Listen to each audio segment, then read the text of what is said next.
I'm sorry, stoned her. Instead, it's like the energy of a couple that's falling apart. Steven, shut up. I would have taken my car. It's the little things that just pile on and on and on until it just explodes.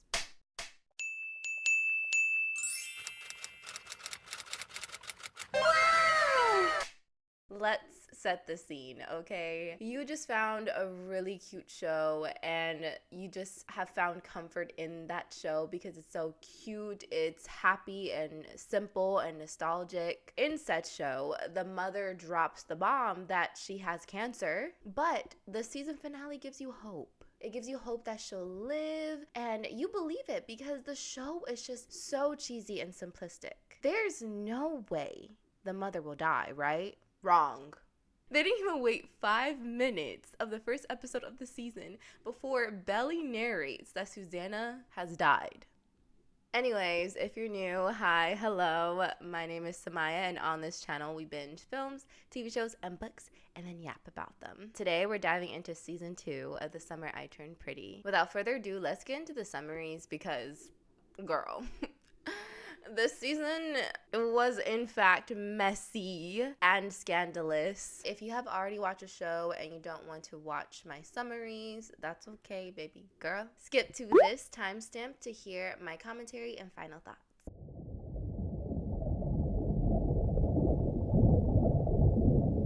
The first episode of season 2 starts off with another Belly dream sequence. Belly is laying in the sun on a towel, waking up to Conrad mischievously spraying water on her from his hair. He leans down to touch her infinity necklace before giving her a sweet kiss.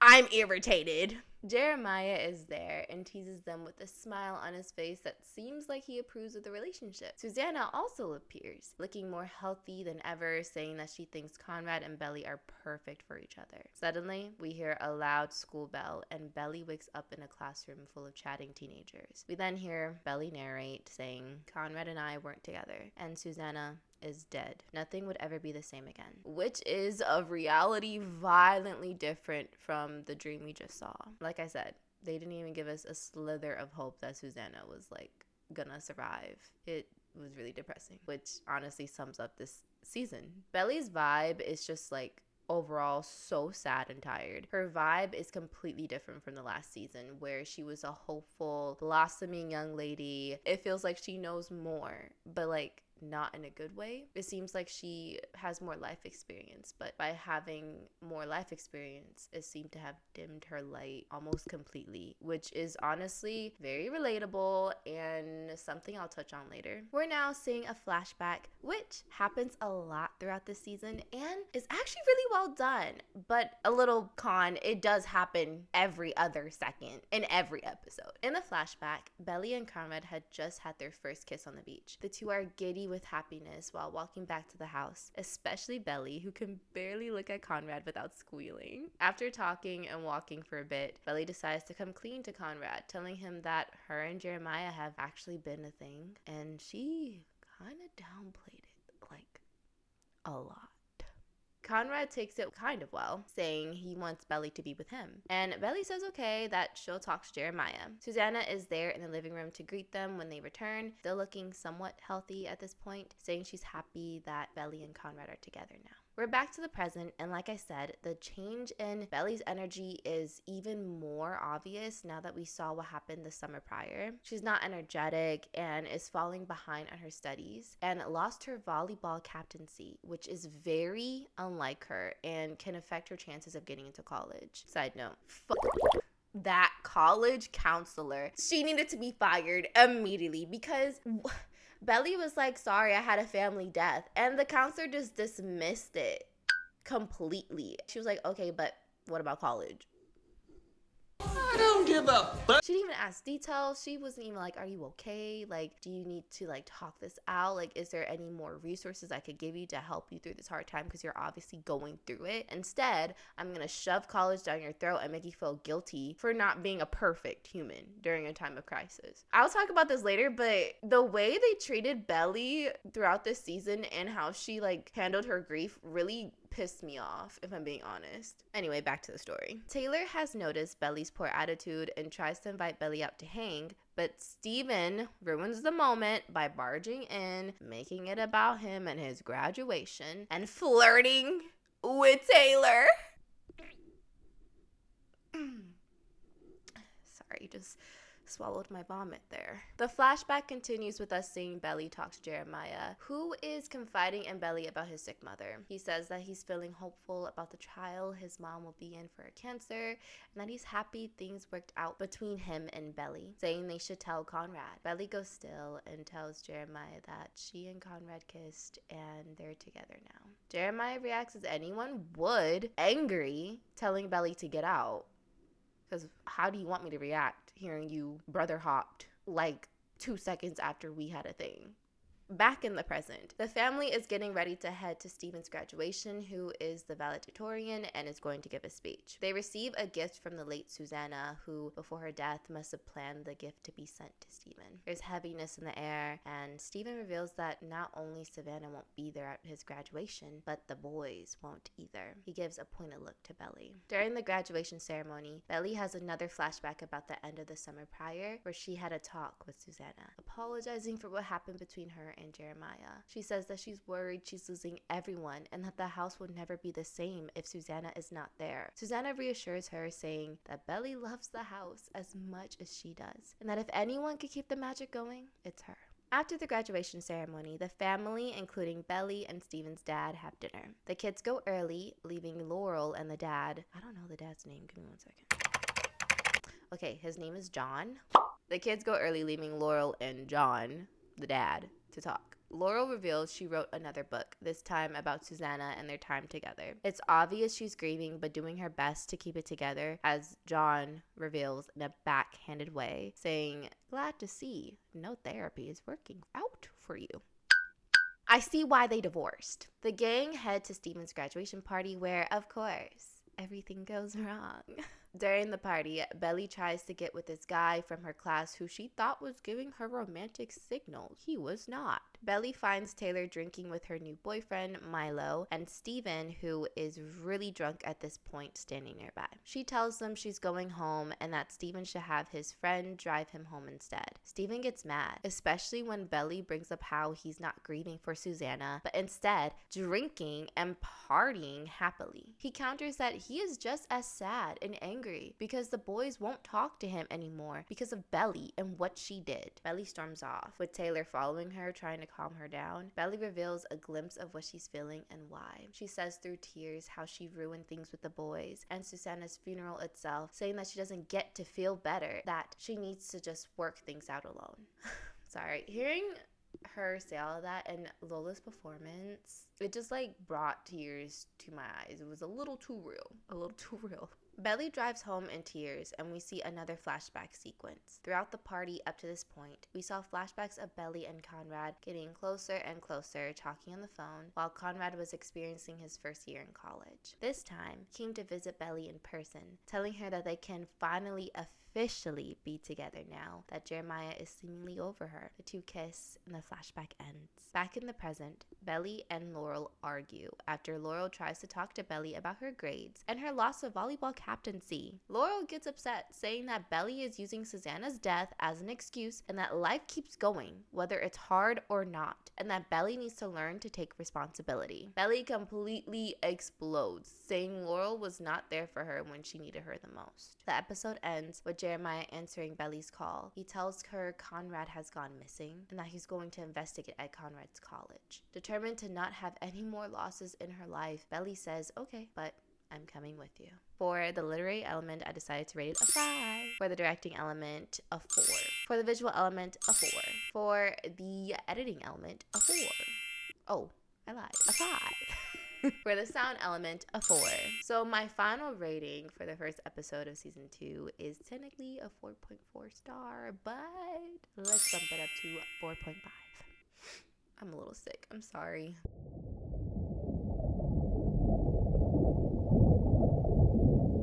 Belly is sneaking out the house. Based on the previous episode, we think she's getting ready to see Jeremiah. But when she enters the car, it's not Jeremiah in the car, but Conrad. It's another flashback. In this flashback, the two greet each other lovingly and drive off. The nostalgic Christmas streets are then replaced by vivid green and the present situation. Belly riding in a bus to meet with Jeremiah to find the missing Conrad. She's texting Taylor, telling her to cover her disappearance from her family until she's back. Jeremiah and Belly finally meet on the campus, making their way to Conrad's room. The pair run into his roommate in a fling Conrad seemed to have had, who tells them that Conrad said he was going to meet up with a cousin at the beach, which meant he was going to Cousins, which is the town where the beach house is. After some convincing on Belly's part, the two head to Cousins, with mainly snappy conversation between the two, avoiding the elephant or elephants in the room as much as they can. Jeremiah hits a pothole and the two end up stranded on the side of the road with a flat tire, which,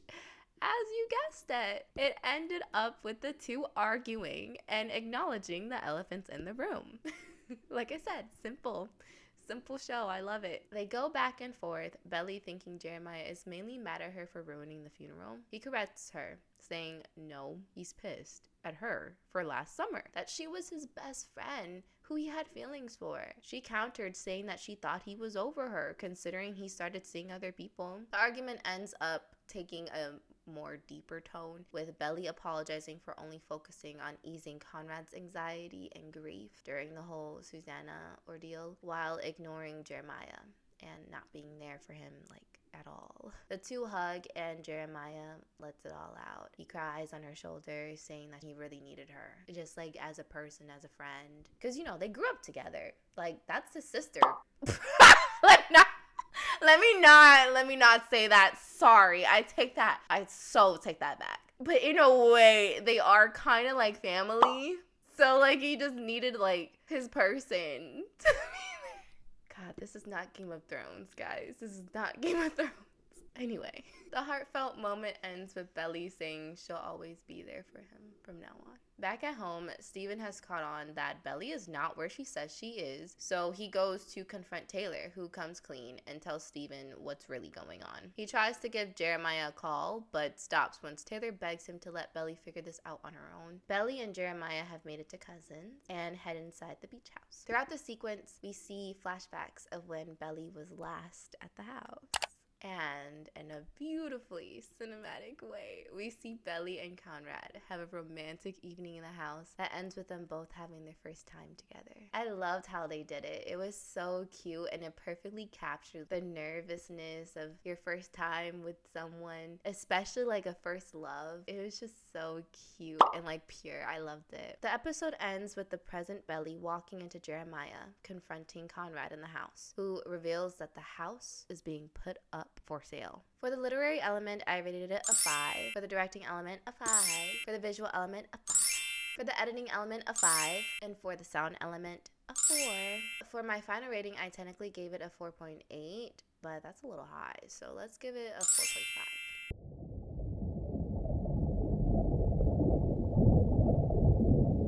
The three are arguing in the living room of the beach house. The whole time, whenever Belly says something, Conrad doesn't even look her in the eye, even after Jeremiah storms off and it's just the two of them in the living room. Conrad goes on to explain that he has everything under control, that he will be using his trust fund to buy the house, and that the two of them should just go. He only looks at Belly after she firmly reminds him that he's not the only one who cares about the house, and that it's Jeremiah's decision if he wants to leave or stay. And so the three stay overnight at the beach house, Belly going to comfort Jeremiah whenever she can, and taking a night swim where her and Conrad have a moment. They don't talk about anything of substance, but the feelings are there.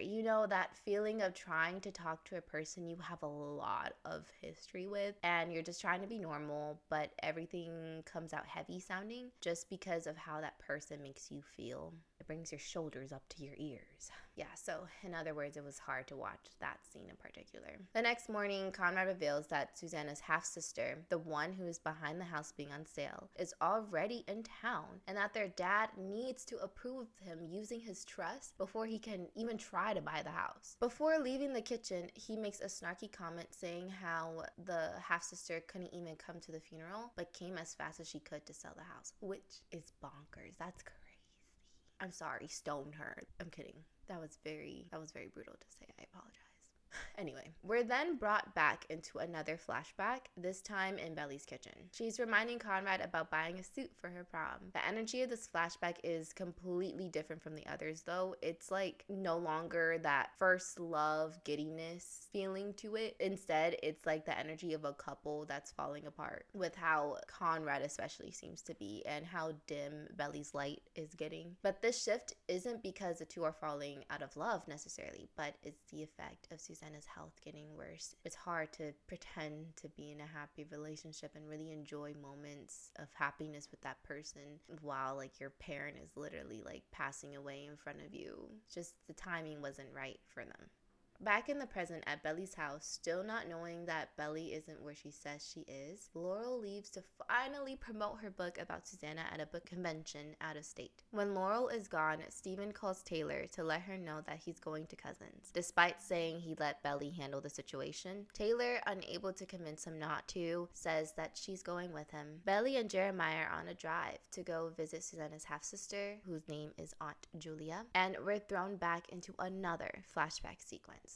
I try to warn you. I know there's just so many flashbacks this season. In a way, I kind of wish like they just like, I don't know, made that into its own season. But I guess the flashbacks are interesting and made it interesting to watch, but also at the same time, there's just so many, like every other scene. Anyway, so this flashback sequence in particular is Belly's prom.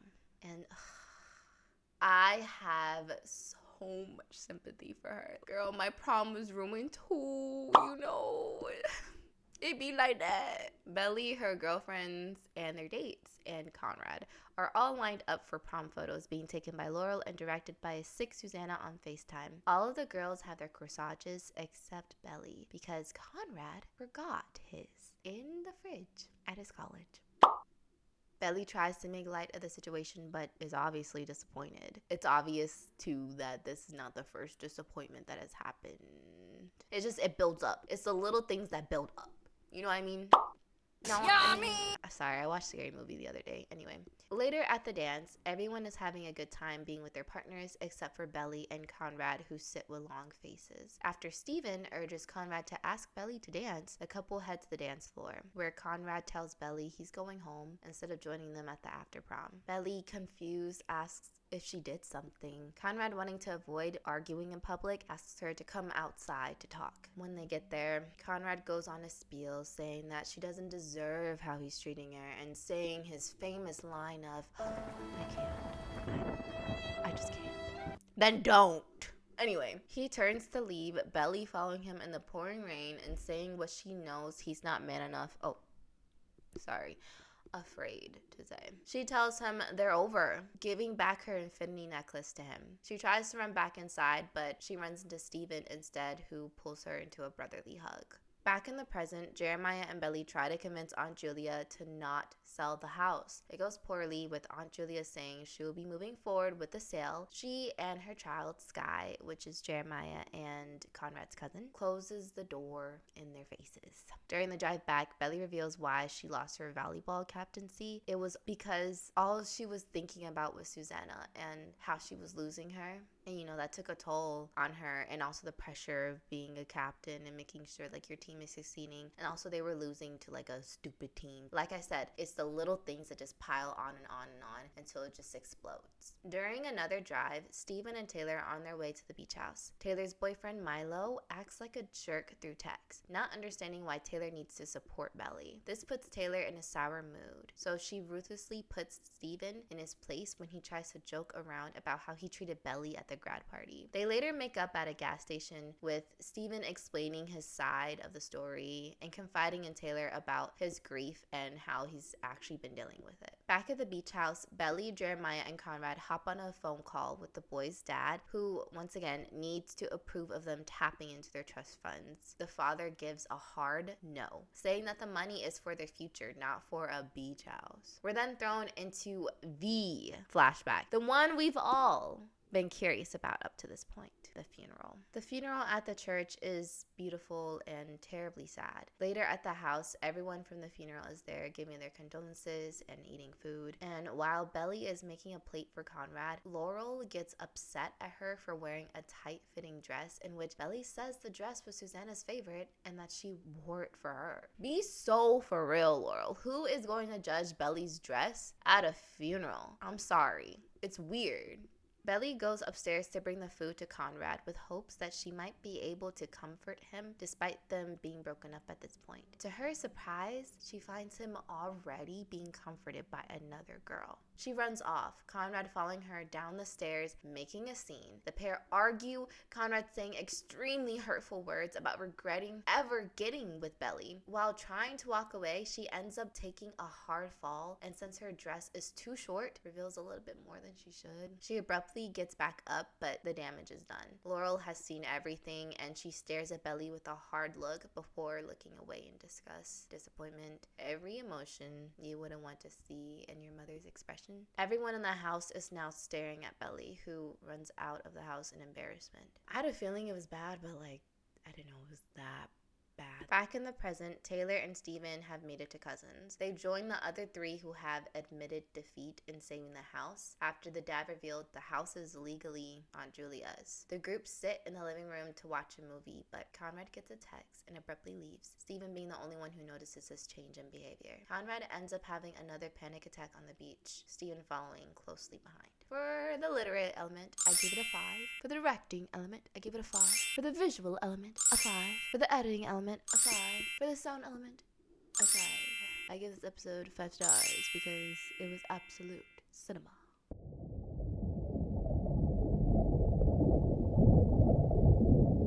We're still on the beach, Steven having successfully calmed Conrad down. He asks him what happened to make his body react like that, and Conrad reveals he got into Stanford, but that he could never go because of how it'll affect the relationship with his brother. The next morning, the group are surprised to find Aunt Julia and their cousin Sky cleaning in the kitchen, prepping for the open house. She reveals how expensive it would be to maintain the house and that it'd be easier to just sell it, while explaining a loud sound goes off in the house. In other words, the AC system has failed. As a result, Aunt Julia cancels the open house.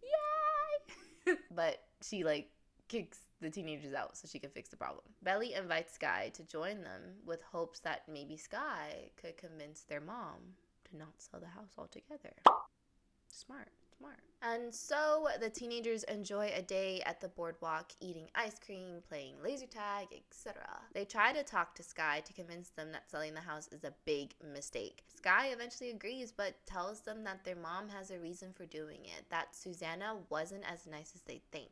The cousins have their own private moment where they come to terms that their moms just never worked out their problems and miscommunications. The conversation ends on a hopeful note from Sky, who wishes to pursue a relationship with their cousins.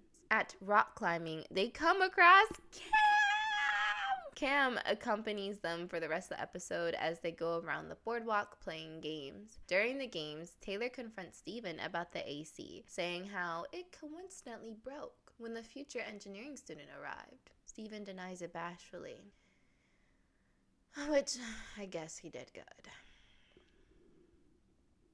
After competing against each other in laser tag, rock climbing, car racing, all that jazz, Belly's team has lost against Conrad's team, and as a result, she must ride the Tower of Terror, a ride she has hated since she was a kid. Jeremiah sees how scared she is and decides to ride it with her. The two ride together and fall to the bottom, holding hands. Do you guys smell that? I smell romance. Everyone rides home in separate cars, Conrad riding with Steven. And during that ride back, Steven stupidly convinces Conrad that he thinks Belly is still into him and that Conrad should go for it with her again. The episode ends with everyone returning to the beach house, an empty beach house. All of the furniture is gone. For the literary element, I rate this a 4.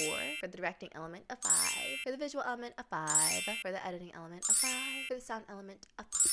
Technically, I gave it a 4.8, but let's give it 4 stars.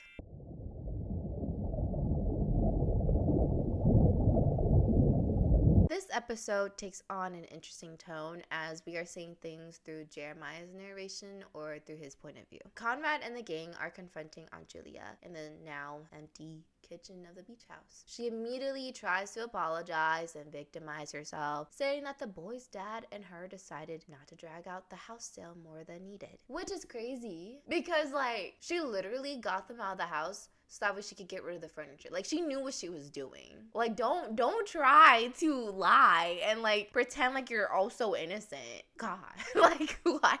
Sorry, I don't like her. Sorry. She's joined my list. It's Steven, and then it's her. And to make it worse, she starts trying to blame Susanna for not warning the kids about the sale in advance, making Aunt Julia appear like the bad guy as usual, she says.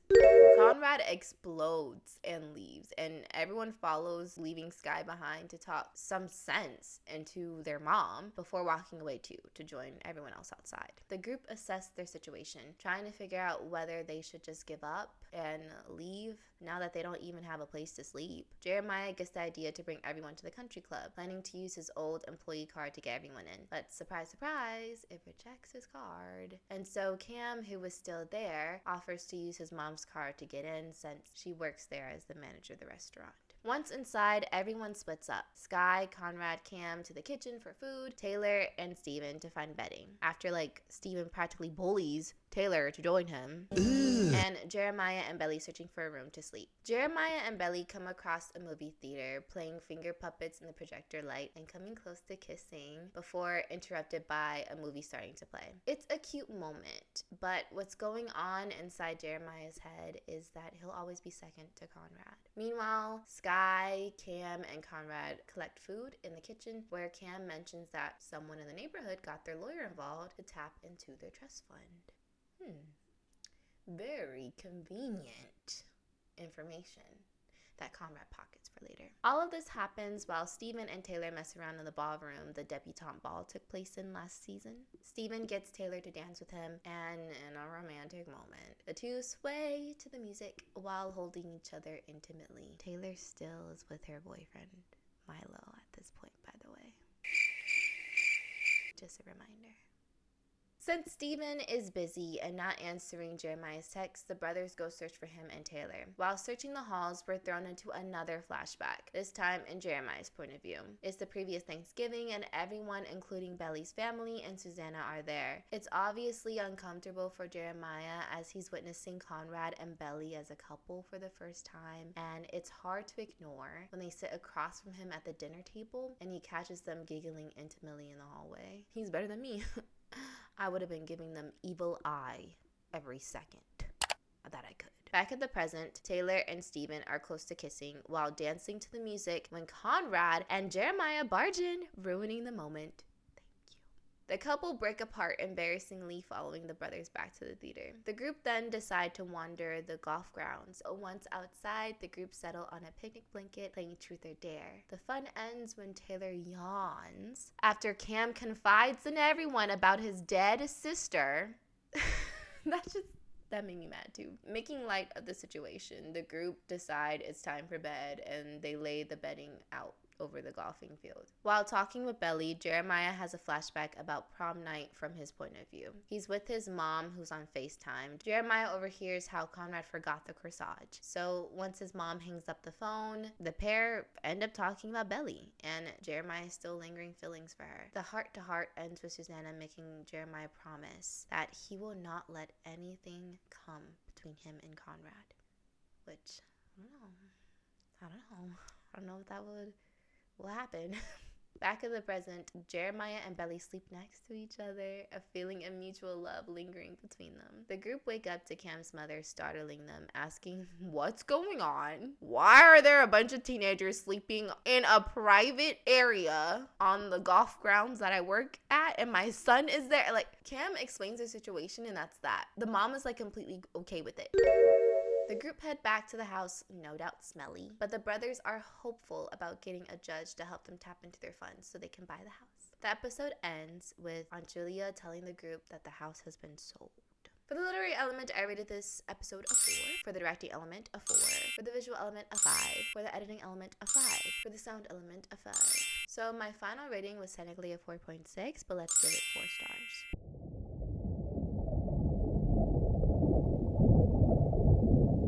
After her announcement, Aunt Julia asks for the keys back from the brothers, who hand it over reluctantly. Sky follows their stubborn mother back to the car, where they try to convince her to reconsider, saying that the reason she's selling the house isn't because of the money, but for confirmation that they were never part of the family in the first place. We then see a flashback between the two half-sisters, Aunt Lydia souring the conversation with negative talk about Susanna's mother and father, specifically Susanna's mother, not appreciating Aunt Lydia's attitude when they were kids. Susanna, obviously defensive, tries to get Aunt Lydia to see another perspective. We return to the present, where Sky is now trying to do what Susanna tried to do. Get Aunt Lydia to see another perspective, a more positive perspective that is not necessarily about like the family beef, but like about the situation with the house and the brothers. Aunt Lydia is not hearing their plea to back out of the deal and demands them to get into the car to make their flight, but Sky refuses to go, holding their ground. The group lounges around in the house, which, how did they get in?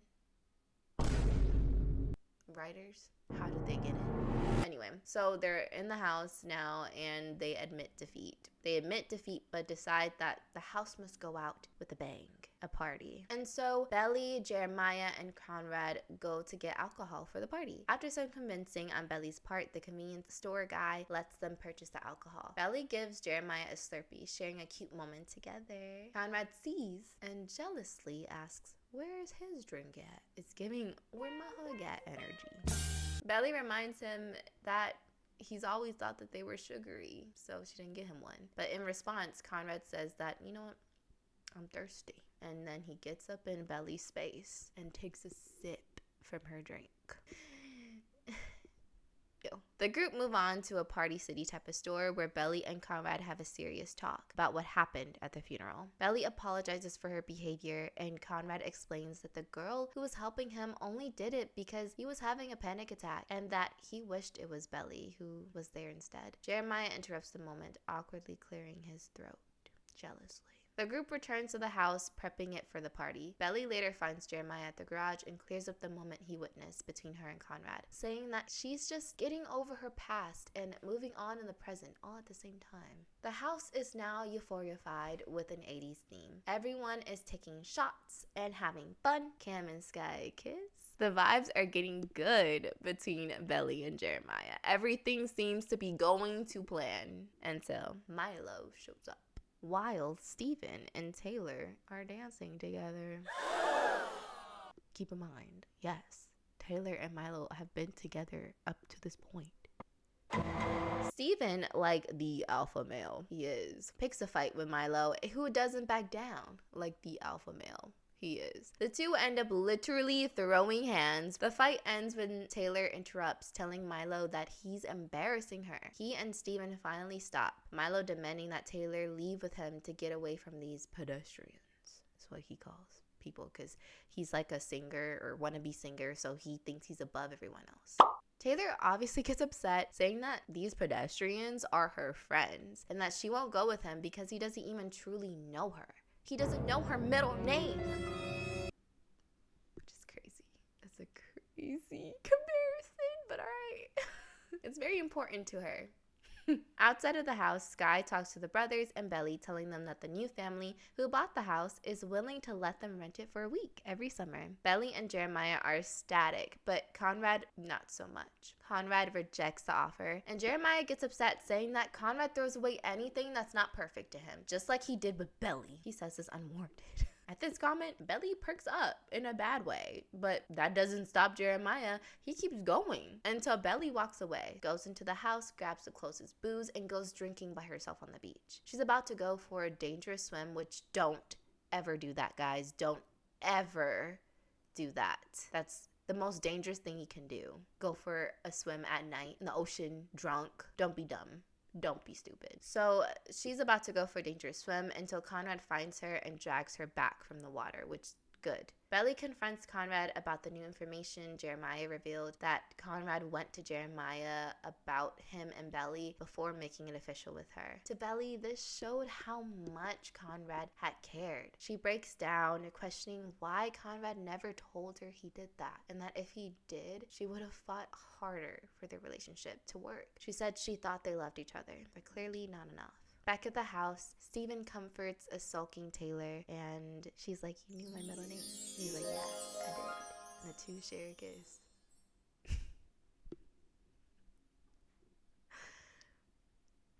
After drinking far too much, and no doubt being emotionally exhausted, Belly heads upstairs, drunk, calling her mom, saying she needs her. For the literary element, I rated a 4. For the directing element, a 4.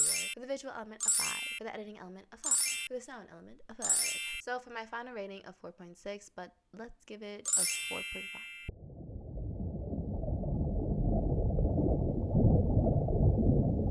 It's the next morning, and Belly is violently woken up by a pissed off Laurel. Neck veins popping and all. The argument escalates when Belly brings up Susanna. Laurel firmly telling Belly to stop using her death as an excuse. Belly brings up the funeral and how Laurel has hated her since for ruining it with her argument with Conrad. Laurel has heard enough and tells Belly they're leaving, but Belly stands her ground and takes it way too far. And so Laurel slaps her hard. Belly runs away, past the boys coming out of the room who look at each other in shock. Jeremiah ends up being the one who follows Belly out to the beach. She tries to bring up Conrad and how she might be the reason their relationship is messed up, but Jeremiah stops her. He tells her it's not about her, that the brothers are upset with each other for all kinds of stuff. Belly tries to clear the air, saying that nothing is going on between her and Conrad, but Jeremiah disagrees, saying there will always be something between her and Conrad, which I'm hoping is not foreshadowing. Please, I haven't seen season 3 yet. Please tell me that's not the case. Anyway, Laurel walks around the tore up house. Graffiti on the walls, bottles of liquor everywhere, and abandoned party decor scattered across the floor. She comes across Stephen and Conrad, going off on them for the missing furniture, but the boys catch her up, telling her that it was Aunt Julia who did it and that the house has been sold. As Belly and Jeremiah walk up to the house, Laurel meets them and asks Belly to talk. They sit on the back porch alone and have an honest conversation. Laurel apologizing for hitting Belly and coming clean with how angry she's been and how bad her coping mechanisms have been too. The conversation ends with them forgiving each other and holding each other in an embrace. The two go inside the house to meet everyone in the kitchen, Laurel announcing that she will talk to Aunt Julia herself about saving the house. While everyone cleans, Taylor leaves, Stephen letting her use his car like a good potential boyfriend. Ew, sorry, I can't. I hate it so bad. Aunt Lydia arrives shortly, and Laurel does what she says she do, talk to her. While they talk, Aunt Lydia reveals how Susanna didn't even call her to tell her the cancer was back. Once again, Aunt Lydia brings up the dying horse, that the family never accepted her, and how there wasn't even a physical room in the house during the summer for her to stay in, as Laurel and her kids were always there. Laurel apologizes and clears the air, making Lydia feel more comfortable to confide in her about not making it to the funeral and the reasons why. She says it was because of her regret about not making up with Susanna before she passed. Laurel uses that as a segue, saying, it's not too late to fix things. AKA, save the house, bitch.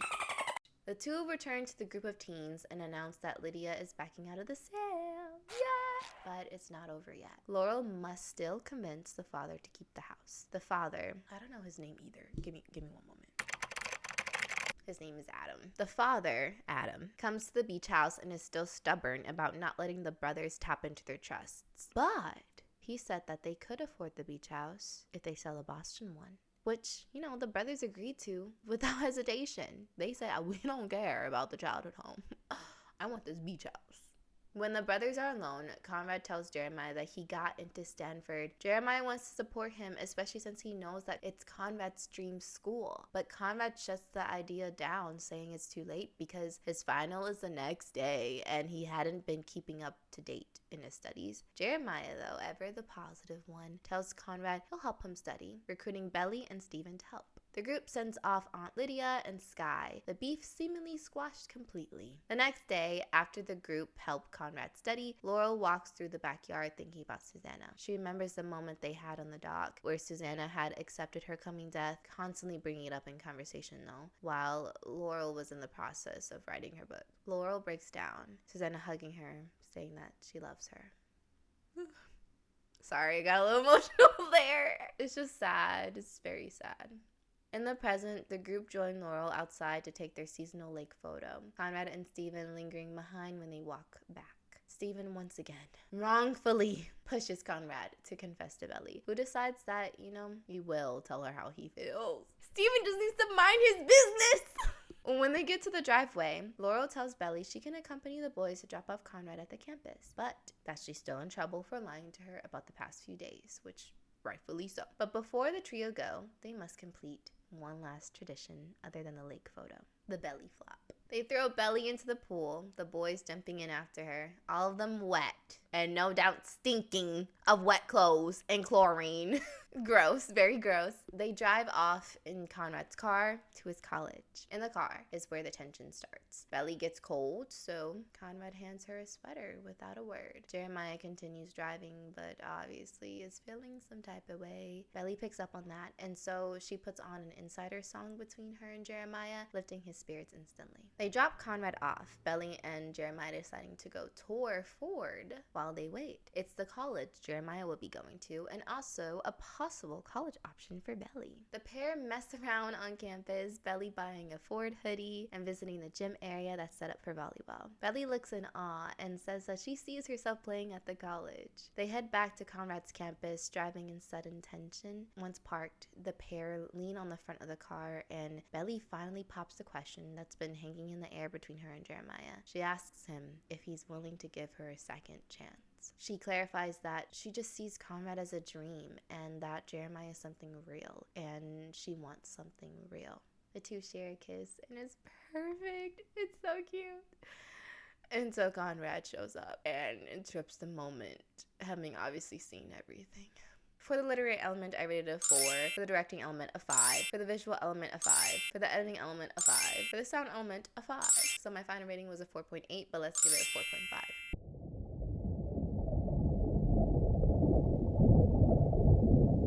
It's the finale, and it gets messy. Conrad is extremely happy because he knows he passed the test and will be transferring to Stanford, calling Stephen to let him know the news. Stephen reminds him of the plan to talk with Belly as well, which just makes Conrad even more happy. Which, Stephen, shut up. Conrad walks to the parking lot with a pep in his step, only to be met by Belly and Jeremiah making out by his car, and Belly still wearing his college sweater. After some convincing on Jeremiah's part, Belly runs after Conrad. Some harsh words are exchanged, Conrad accusing Belly of brother hopping just to get Conrad's attention. Belly returns back to Jeremiah defeated. He tells her that, they should just wait until Conrad returns because he can't leave without his car. A few hours later, Conrad does in fact return, but with a really ugly attitude, acting like the aloof jerk. He makes the entire situation even more awkward by commenting about how his sweater looks good on Belly, dropping random things he knows about Belly that Jeremiah doesn't. He hammers the nail in the coffin by asking Belly, who is the better kisser, me or Jeremiah? You know what? He that was an ugly attitude, but hey, I would be better too. Matter of fact, he's better than me because I would have taken my car, left them to get an overpriced Uber home. Like, what do you mean? You're gonna make out with my brother in front of my car and my sweater, and I still have to let him drive, and you're in the passenger seat and I'm in the back seat? I was your boyfriend. You broke up with me. But also, Conrad was really toxic with the breakup. Well, I'll talk about that later though. And just when you think it couldn't get worse, it starts to rain really badly, causing heavy traffic on the highway. So Jeremiah drives them off the road, pulling up to a convenience store. Belly goes to the bathroom while the brothers get food from the inside. The cashier telling them that the highway is closing down and that there's a motel nearby where they could shack up. The brothers have a heated argument about Belly. Conrad continues with his jerk attitude, telling Jeremiah Belly likes Sour Patch. not Swedish fish candy. They return to a waiting Belly in the car, and surprise, surprise, Belly goes for the Sour Patch Candy. The trio head to a motel. The boys leaving the room to let Belly shower and get ready for bed. The boys come up with a truce, saying they'll be okay with whatever Belly decides, since they just both really want her to be happy. Laurel calls Belly to check up on her. She questions Laurel about what it feels like to not be in love anymore. And Laurel answers beautifully, saying that love has seasons and that you should ask yourself, is what you're feeling remembering what you had together or looking forward to what you could have? A moment of silence for this golden advice, please. Amen. Later that night, as Belly tries to awkwardly sleep with one brother sleeping on the floor on either side of her, she hears Conrad call out to her, saying that he still wants her. Now Belly truly can't sleep, and she can't help but reminisce about the last time she saw Susanna alive. In a flashback, Belly enters the sunroom where she sees a really sick Susanna connected to an oxygen machine and an IV. Laurel leaves the room, but not before overly mothering Susanna, fluffing her pillow, and removing her tray. Belly, already having a hard time seeing Susanna in that state, breaks down when Susanna brings up what happened at prom with Conrad. The conversation ends with Susanna pulling Belly into a cuddle, the pair crying together. The next morning, Belly, now dressed in her Finch sweater, creeps past Conrad sleeping on the floor. It's obvious she's made up her mind. Jeremiah's side of the floor is empty though, and so Belly freaks out, walking outside in search of him. She rounds the corner and finds Jeremiah with a bag of food in his hand. She tries to talk to him, setting up the scene that, she chose him, and the two share a kiss. Belly goes back in the room alone and finds an awake Conrad who backpedals what he said to Belly. He gives Belly back her necklace before catching a bus back to Cousins. Jeremiah and Belly, now a happy couple, drive to Belly's volleyball camp. They meet with Steven and Taylor, who are now a couple too. Yes, I know, I skipped their scenes in this episode. Long story short, Steven insecure again. Taylor rightfully coming at Steven for how he treated her last season. Steven and Taylor making up and becoming a couple. Spare me. Taylor walks Belly into camp, where the coach reminds Belly that she told her she's not welcomed. But Belly is determined and profusely apologizes, taking responsibility for her actions and behavior and expressing her want to be back on the team. The season ends with Conrad placing the furniture back in its proper place at the beach house, while Jeremiah sits on the sidelines cheering Belly on as she plays volleyball. So for the literary element, I rated it a 5. The directing element, a 5. For the visual element, a 5. For the editing element, a 5. For the sound element, a 4. My final rating for this episode was technically a 4.8, but let's give it 4.5. And I don't know how. I guess because I've been shaving off so many, rounding down a lot of my ratings. But technically, I gave this season an overall 2.8. But no, I think the way that they explored grief in this season was really well done and very human. So let's bump it up to 4 stars.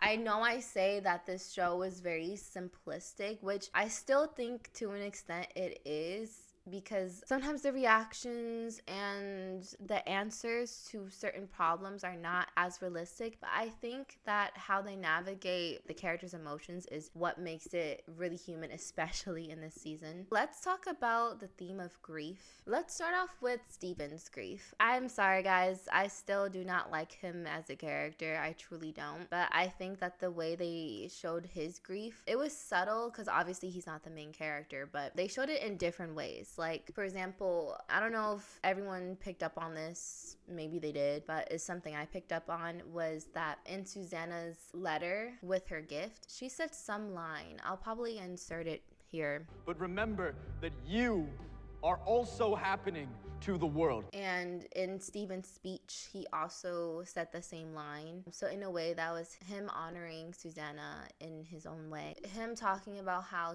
he's sad, but also he's very happy for this new chapter in his life of going to college, and his dream college at that, and a really esteemed college. So he was just trying to figure out how to be happy, but also properly honor Susanna's memory. Because I think all this stuff that happens happened a month after the funeral. So maybe like I would say like a month and a half, 2 months since Susanna's death, the entire season takes place. Moving on to Laurel's grief. Oh my God. That was just really like hard to navigate too, because I understand where she was coming from, but I also understood where Belly was coming from. Laurel is grieving her friend, and she's known Susanna since college. They raised their children together. They had this really irreplaceable friendship. Laurel chose the route of trying to be strong, trying to be helpful, trying to gain control of the situation in any way that she could. Like writing her book was a way of gaining control of at least Susanna's memory. But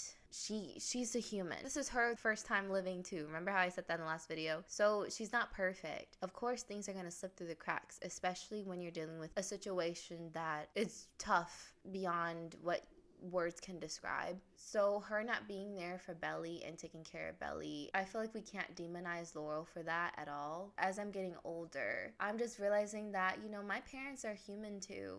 They're not these machines who know what to do every second of the day, who have life completely figured out. They are also trying to navigate life, and sometimes they'll do it imperfectly, and that's okay. So I think giving Laurel a lot of grace in how she handled the situation is what the fandom should do. Because once again, this season was just very like human in how they handled grief. Like no one quote unquote handled their grief the perfect way. There is no perfect way to handle grief, first of all. I just really liked how they showed the layers of grief and how different personality types interact with grief in different ways. Moving on to the brothers as well, how they handled grief. I guess what I want to talk about with the brothers, and they kind of touch on this in this season, and I think maybe they'll probably touch on the effects of this issue in the next season, but I sensed that there was a grudge from Jeremiah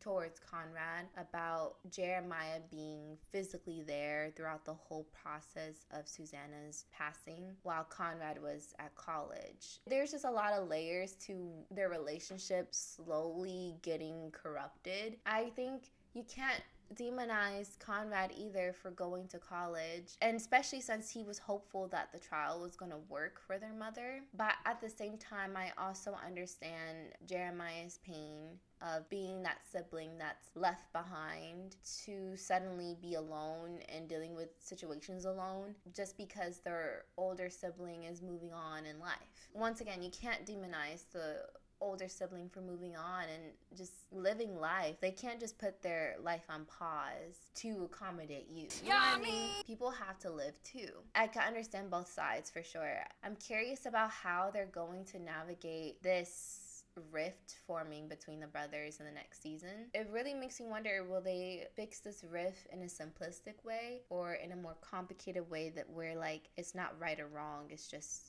is. And now let's talk about Aunt Lydia's grief. Good grief. I don't like Aunt Lydia as a person. I'm sorry, I just don't. I think she needs therapy for many things. Just therapy, babes. Therapy. Her grief was also pretty complicated because she was dealing with also the guilt of not really having a good relationship with her sister while she was alive. I'm sorry, if there's one thing y'all should know about me is that I just really hate bitter people. I really do. I think, okay, sure, be bitter about a circumstance for a bit, but then let it go. Work it out. Go to therapy. If you can't afford therapy, journal. Talk to your friends if they're willing to lend an ear. Don't stay in such a low vibrational energy and then victimize yourself for the consequences of your own actions. And this is something I'm saying with gravity as someone who's a double Pisces. We are known to be the victims of the astrology signs, okay? Even with my victim mentality, I'm like, girl, get it together. Like,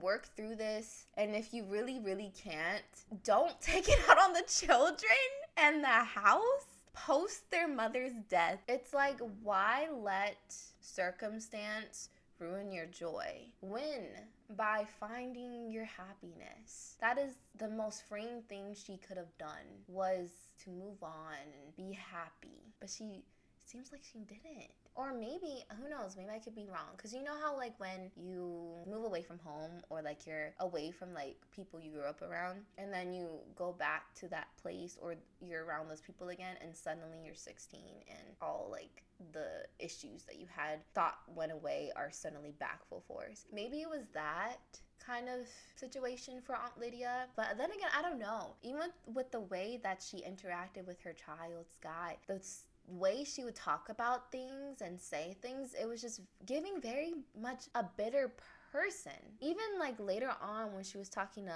Laurel, after like Laurel convinced her not to sell the house, she was saying something negative about Susanna's children, about how they're just as stubborn as her. Can we find something positive to say? Can we find happiness? Can we not like think the glass is half empty all the freaking time? Thank you. Like, I don't know, her character I did not like her. And now, let's talk about Belly's grief. Well, first of all, I really do think, like, her experience in terms of, like, first heartbreak and also first really close family death, it just dimmed her light completely. And you could see that in her throughout the season. I think watching her throughout the season, you were able to really like see her regain the tools to get herself out of a rut and like bring back some of her light in whatever way she could. But it's true, like nothing will ever be the same for her because now she knows grief. Now she knows heartbreak. Nothing is the shiny firsts of the first season. But also I was kind of like a little bit irritated with the message the writers were trying to push through Belly's characters and what other characters were saying to her, specifically the coach and Laurel and the counselor. They were just like, take responsibility for your actions. You're making excuses. Don't use Susanna's death as a excuse. Stuff like that. And it just made me feel for her. It really did. I felt like it was harsh.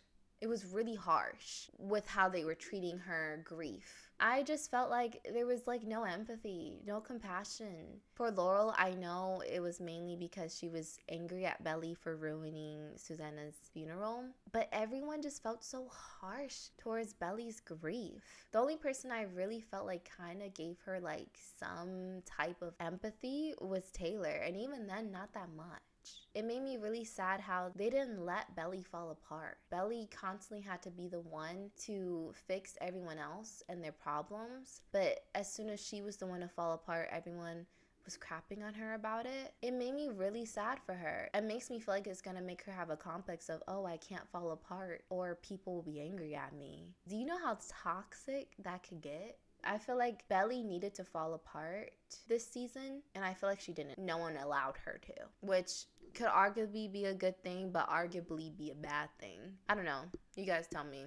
Another thing I want to talk about is the breakup. Oh my gosh. I was personally triggered. I don't know about you guys, but I was personally upset because Conrad just pulled the classic male move of, I'm gonna make her hate me so much she'll want to break up with me, and then when she breaks up with me, I'm gonna act like the victim.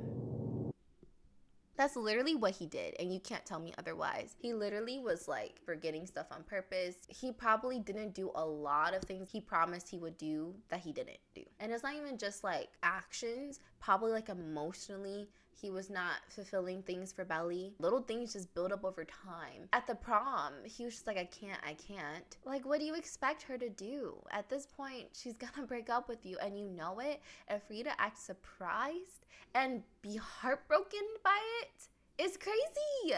It was all you're doing. You can't really blame him, can you, for like how he was acting? His mother was literally passing away in front of him. So it was kind of hard to hate him for how he flipped the breakup on Belly and made it her responsibility to like break up with him. But also you kind of do hate him for doing that to Belly because at the same time she was losing someone really important to her too. I guess the correct thing he could have done was just break it off with Belly himself and like tell her why he was doing it, but he didn't. He made it Belly's responsibility. Okay, let's talk about Taylor and Steven.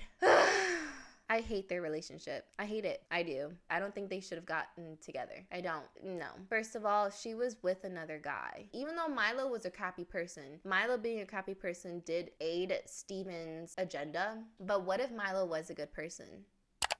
How would you guys feel about that? I think the writers should have probably did that instead. They just made it so easy for Taylor and Steven to get together, but I feel like it would have been more complicated if Taylor's boyfriend was nice and Steven still tried to pursue her. He was trying to, finish what he quote unquote started last season. It's icky. It's icky. She was literally fine. She had a boyfriend. She was moving on.